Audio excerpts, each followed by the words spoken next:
The study में फिर से आपका स्वागत है। मुझे खेद है कि मैं पिछले 2 दिनों में कोई वीडियो इस पे नहीं डाला हूँ, लेकिन चलिए फिर से मैं इसे कंटिन्यू करता हूँ। आपसे रिक्वेस्ट है कि अगर आप मेरे नए यूज़र्स हैं तो आप इसे सब्सक्राइब करें, और अगर आप पहले से इस चैनल के सब्सक्राइबर हैं तो आप इसे लाइक और शेयर ज़रूर करें। तो आइए अब सीधे प्रश्न पे आते हैं। आज CDP का 15 प्रश्न आपके सामने है, जो 9 जनवरी को पूछा गया प्रश्न है, 9 जनवरी 2022 को सीटेट में।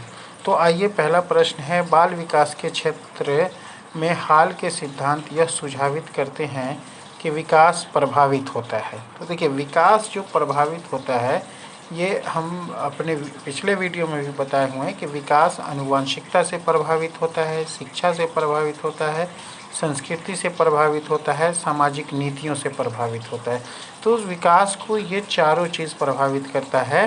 अतः इसका आंसर डी होगा। 1 2 3 4, ये चारों इसका आंसर होगा। तो चलिए अगले प्रश्न पे हम आते हैं। बच्चों का विकास किस प्रकार से होता है? तो बच्चों में जो विकास होता है, देखिए विकास से यहाँ 2 प्रश्न पूछ दिए हैं।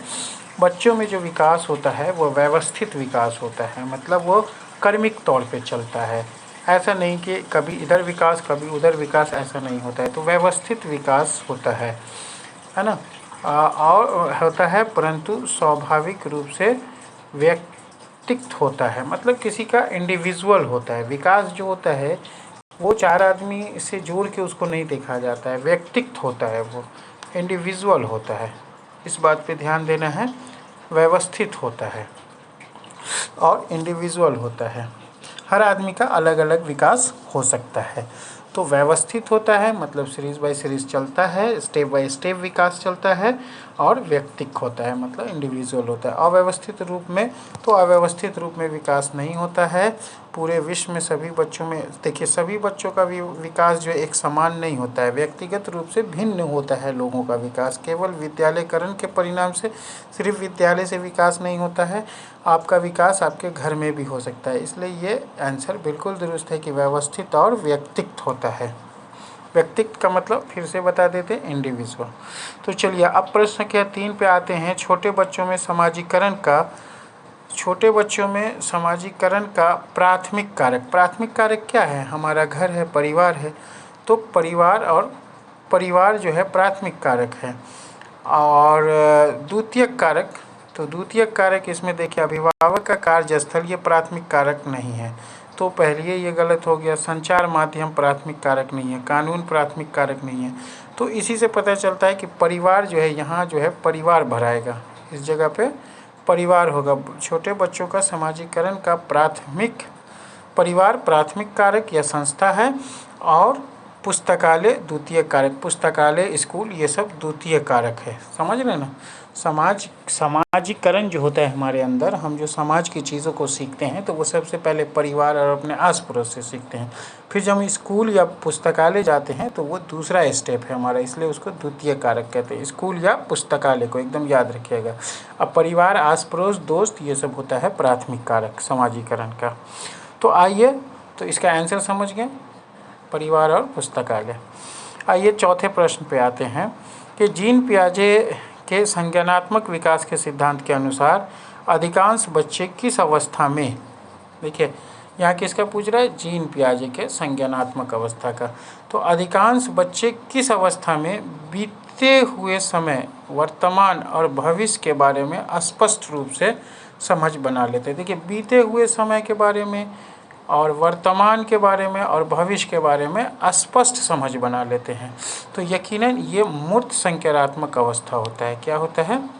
मूर्त। संवेदीगामक में तो बच्चे को अक्ल ही नहीं होती है। पूर्व संज्ञानात्मक में तो वो अभी गिनती विनती इधर उधर सब सीखता रहता है। औपचारिक संज्ञानात्मक में पूरा प्रौढ़ हो जाता है, सब कुछ वो जानने लगता है। तो मूर्त संज्ञानात्मक एक ऐसी अवस्था है जिसमें बच्चे क्या है, अपने बीते हुए, है ना, समय, वर्तमान और भविष्य के बारे में स्पष्ट रूप से समझ बना लेता है। तो इसका आंसर हो जाएगा क्या? मूर्त संज्ञानात्मक। जीन पियाजे के सिद्धांत में चिंतन की बुनियादी निर्मितियों को किस रूप में जाना जाता है? देखिए, चिंतन की बुनियादी निर्मितियों में। तो देखिए, चिंतन हम कब करते हैं? जब हमारे अंदर कोई नॉलेज पहले से भरा हो, तब हम चिंतन कर पाते हैं, स्कीमा होता है। तो यकीनन है, ब्रेन में कोई भी चीज़ जो स्टोर होता है तो उसे स्कीमा कहते हैं, चिंतन उसी से आता है। तो स्कीमा, इसका आंसर क्या होगा? 5वां का स्कीमा। लेव वाइगोस्की के सिद्धांत के अनुसार विकास को आकार देता है। देखिए, विकास से फिर क्वेश्चन है, विकास को आकार देता है।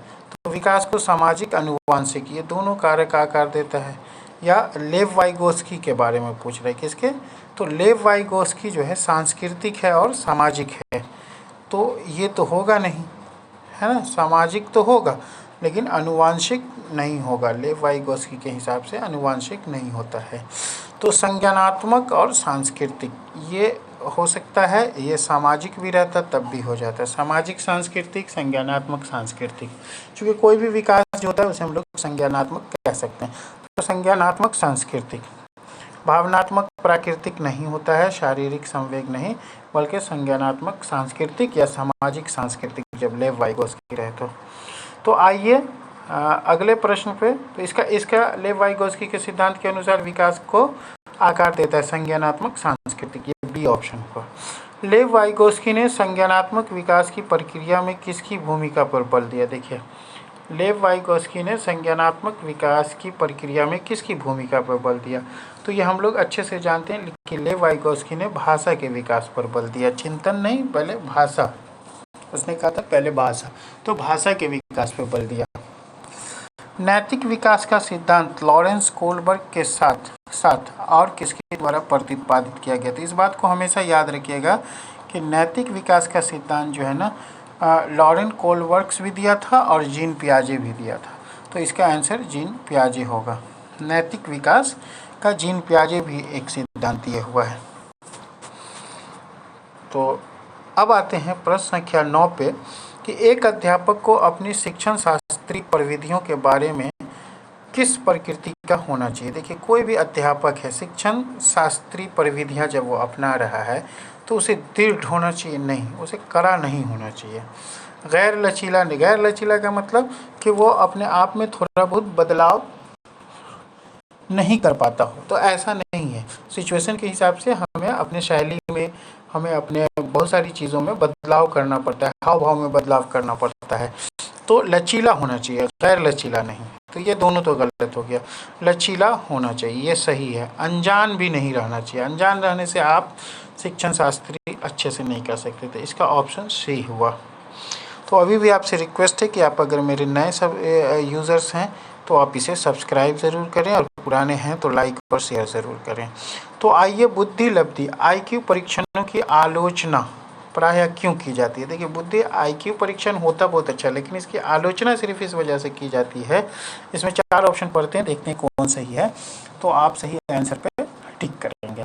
देखिए, कौशलों की विस्तृत श्रृंखला को मापने की उनकी क्षमता, नहीं, ये तो क्षमता है तो ये अच्छी चीज़ है, आलोचना नहीं होगा। प्रत्यक्ष रूप से पाश्चात्य संस्कृति के प्रभाव से ग्रसित, ये बात सही है कि ये जो है पाश्चात्य संस्कृति से ग्रसित है, वहाँ के हिसाब से IQ हम लोग चेक करते हैं। बुद्धि पर सामाजिक प्रभाव का अवबोधन, ये सब नहीं, यही आलोचना के लिए यही है कि संज्ञान पर भावनाओं के प्रभाव का अतिशय परकलन प्रत्यक्ष रूप से पाश्चात्य संस्कृति के प्रभाव से ग्रसित है, इसलिए हम लोग भारत में इसकी आलोचना करते हैं। तो चलिए, अब अगला प्रश्न है प्रश्न संख्या 11। इसमें अभिकथन A है और तर्क उसका R दिया हुआ है, तो आइए इस पे बात करते हैं। अभिकथन A कहता है कि अब कोई विद्यार्थी किसी दिए गए प्रश्न का हल ढूंढने की प्रक्रिया से जूझ रहा है।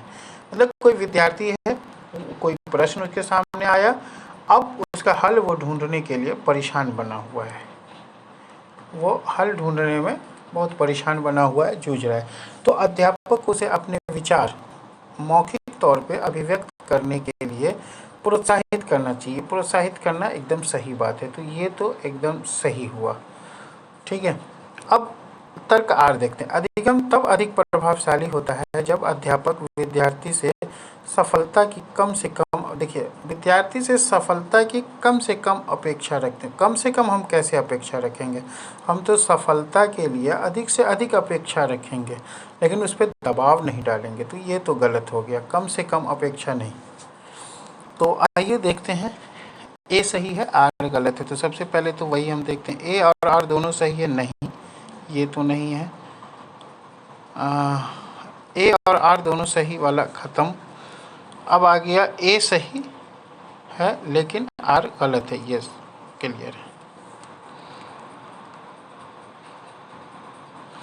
जेंडर निर्मित है जबकि लिंग निर्मित है। देखिए, जेंडर किससे निर्मित है? तो यहाँ देखते हैं, जेंडर जो होता है ना वो सामाजिक होता है। हम लोग समाज में जेंडर को बंटवारा किए हैं। और जैविक होता है, लिंग जो होता है ना वो जैविक होता है, बायोलॉजिकल होता है। तो इसका ए होगा आंसर।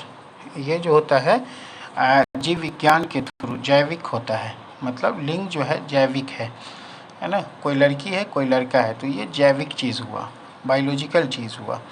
और जेंडर जो है हम लोग डिवाइड किए हैं, सामाजिक हुआ ये। आइए प्रश्न संख्या 13 पे बात करते हैं।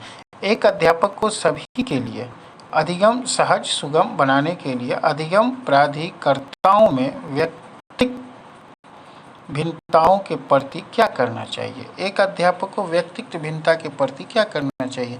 तो यकीनन आप अच्छे से जानते हैं, आप मास्टर बनने वाले हैं, कि बहुत सारे बच्चों में व्यक्तित्व भिन्नता पाई जाती है। तो हमें सबको महत्व देना चाहिए, सारे व्यक्तिगत भिन्नता को ध्यान में रखते हुए हमें अपना क्लास चलाना चाहिए, सबको महत्ता देनी चाहिए, किसी को कमतरी का एहसास नहीं होना चाहिए। तो उन्हें महत्वपूर्ण मानना चाहिए, एकदम सही है ये। उन्हें अनदेखा नहीं आप कर सकते हैं, उनको मिटा देना चाहिए, बिल्कुल गलत बात है। दमन करना चाहिए, गलत बात। तो ये आंसर एक सही हुआ, सबको महत्वपूर्ण मानना चाहिए। तो आइए अब प्रश्न संख्या 14 पे आते हैं। आकलन का मुख्य उद्देश्य क्या होना चाहिए? देखिए, आकलन जो हम करते हैं उसका उद्देश्य क्या होना चाहिए? ये 4 ऑप्शन है, इसको आप पढ़िए। इसी तरह का प्रश्न सीटेट में रहेगा, आप फंस सकते हैं। विद्यार्थियों के अंकों की व्यापकता का पता लगाना, अंकों का पता लगाना नहीं, ये मूल्यांकन का अर्थ नहीं है। विद्यार्थियों के सीखने की प्रगति, देखिए सीखने लर्निंग से रिलेटेड रहे तो वो सही हो जाएगा। अंक वंक नहीं है, सफल और असफल को जब रहे तो वो लर्निंग में काम नहीं आता है। विद्यार्थी को ग्रेड गलत बात है। तो यहाँ क्या है, सीखने की प्रगति, जैसे आकलन की बात कहा जाता है या मूल्यांकन की बात कहा जाता है, तो उससे हम बच्चों की सीखने की प्रगति और अपने सिखाने के तरीके का मूल्यांकन करते हैं। तो यहाँ सीखने की प्रगति के प्रति समझ बनाना। समझा? आकलन का मुख्य उद्देश्य होता है विद्यार्थी के सीखने की प्रगति के प्रति समझ बनाना। तो आइए 15 नंबर प्रश्न देखते हैं। निम्नलिखित में से कौन सी प्रविधि विद्यार्थी में समालोचनात्मक चिंतन, देखिए समालोचनात्मक चिंतन को प्रोत्साहित करता है। समालोचनात्मक चिंतन का मतलब होता है किसी चीज़ के बारे में डिटेल्स बताना, उसके अच्छाई को लेते हुए डिटेल्स बताना, या फिर उसकी आलोचना में डिटेल्स बताना। तो प्रश्न का तुरंत उत्तर देना नहीं, तुरंत कैसे उत्तर, समालोचनात्मक में आपको काफ़ी सोच समझ के उत्तर देना पड़ता है। विद्यार्थियों को विमर्श हेतु समय देना, ये बिल्कुल सही है। विमर्श जब तक नहीं करेगा तो समालोचनात्मक नहीं होगा, क्योंकि ये सब्जेक्टिव होता है, इसमें बहुत सारी आलोचना और बहुत सारा मतलब तारीफ़ के साथ उसके अच्छाइयों को बयान भी किया जाता है, उसके बुरी चीज़ों को भी दिखाया जाता है। तो अच्छी बुरी चीज़ों पे ध्यान रखते हुए आगे बढ़ते हैं। तो समालोचनात्मक, विद्यार्थी को विमर्श हेतु समय देना। सुविधा वंचित समूहों, यहाँ अंतिम प्रश्न है, सुविधा वंचित समूह, आज का यह अंतिम प्रश्न होगा। सुविधा वंचित समूहों से संबंध रखने वाले विद्यार्थी के समावेशन में निम्नलिखित में से किसके द्वारा अवरोध उत्पन्न होता है? अब देखिए, सुविधा वंचित वैसे बच्चे जो वो नीची जाति से आते हो, गरीब परिवार से आते हों, पिछड़े इलाके से आते हों, तो रखने वाले विद्यार्थी के समावेशन में, अब उससे हम साथ, समावेशन का मतलब उससे जब हम साथ लेके क्लास करना चाहें, उसे भी बराबर हिस्सेदारी देके क्लास करना चाहें, तो अवरोध उत्पन्न होता है। किसके द्वारा अवरोध होगा? तो देखो, रूढ़िबद्ध और स्थापित। देखिए, रूढ़िबद्ध तो अवरोध करेगा ही, बाल केंद्रित अवरोध नहीं करेगा, ये सही होगा। रचनात्मक आकलन भी अवरोध नहीं करेगा, क्योंकि उसमें नई नई चीज़ सीखने का मौका मिलेगा। बाल केंद्रित में बच्चों को ध्यान में रखा जाता है। व्यक्तिगत भिन्नता को ध्यान में रखना, ये भी अवरोध नहीं होगा। तो ये अवरोध रूढ़िगत, मतलब जो पुरानी परंपरा है, जो उससे भेदभाव करना है, स्थापित धारणाएं, वो गलत है। तो इस तरह से आज के 16 प्रश्न क्लियर हुए। अब 9 जनवरी 2022 को पूछे गए बाकी 14 प्रश्न भी हम जस्ट कल सुबह तक डाल दूंगा। तो आपसे रिक्वेस्ट है कि आप इसे लाइक करें, सब्सक्राइब करें और मेरे चैनल से लगातार जुड़े रहें। आप सीटेट में बेहतर रिजल्ट दे सकते हैं। तो चलिए आज का वीडियो मैं यहीं ख़त्म करता हूँ।